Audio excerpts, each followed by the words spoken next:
Most of this book is written, a lot of this book is written about growing up here in Los Angeles, and so I'm just going to go through them, no particular order. Yeah. No, from front to back. Let's do that. So this is called Directions. Descend through opaque smog and explode into an aerial view of Los Angeles. Dodge skyscrapers and swerve between parked cars headed south on the 405. Exit Century Boulevard and stop for a red light. A transient will drool over his bloated tongue, black gums, and spit between the gap of his front teeth into a soiled tube sock. Wipe your eyes, then your feet, until the world just seems a little nicer.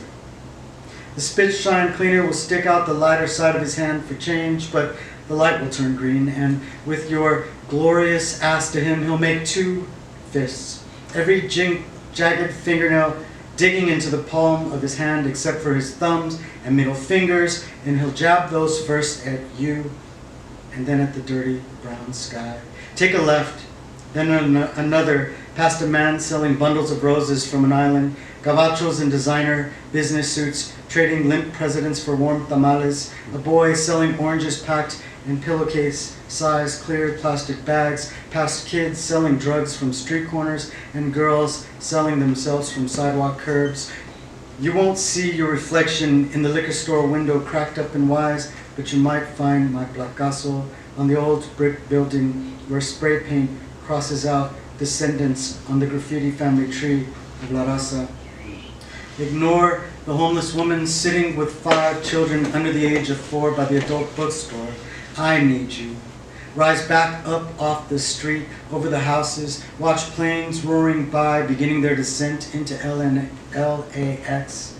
Perch on the telephone pole tagged LNX. I'll be in the house there, in my room, on my knees, searching for the toy my abuelita said I'd never find until I asked you to forgive me for not believing in you.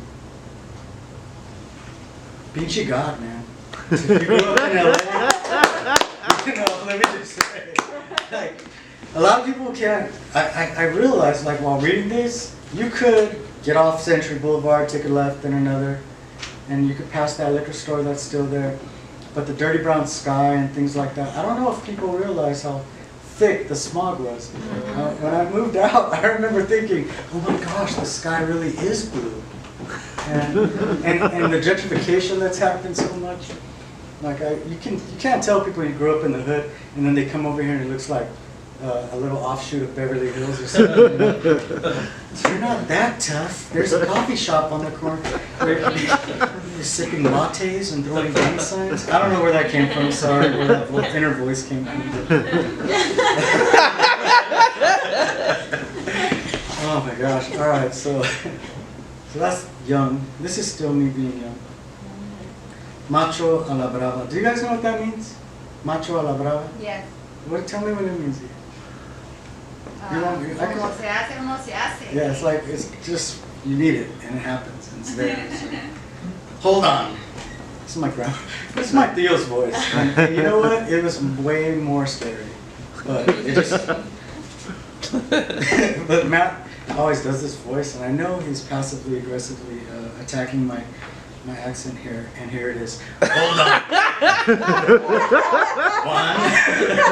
1, 2, 3, and by 18, 19, 20, hit it like a man. I thought I was gonna be sick. And then the piñata came at me, so I swung hard. But instead of hitting it, it hit me, knocked the stick out of my hand, busted my lip, and made my chin throb with its own heartbeat from rope burn. I felt around the grass and found the stick right as Porky Pig kicked me in the nuts.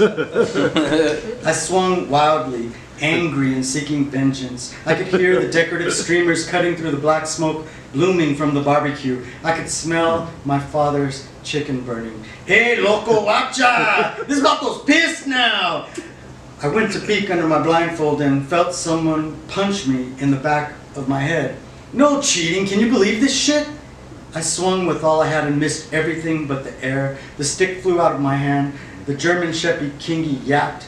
I tried to catch my breath and waited. I waited for the beating my father was going to give me. I waited for them to start calling me names. I waited for the tears to come, and then I realized they were already there, only they had been caught by my blindfold. Get up, little boxer, no crying on your birthday. My Theo took my arm and lifted me to my feet. His callous fingertips poked between my forehead and the blue bandana blindfold, and he took it off me. He pulled out a knife from his back pocket that could easily have passed for a machete. Fuck this pinche piñata ese. You're gonna make my nephew cry? My Theo jabbed the piñata in the eye, and in the neck. He pierced it over and over again until candy and almonds spilled out of its guts. And I was laughing at how crazy he looked, laughing at how he ripped Porky Pig's arm off in the assault. I smeared snot from my nose and took the heavy knife he placed in my hand, plunged the blade into Porky until the yard was littered with colored paper. My family cheered as though they were witnessing me slaughter my first pig.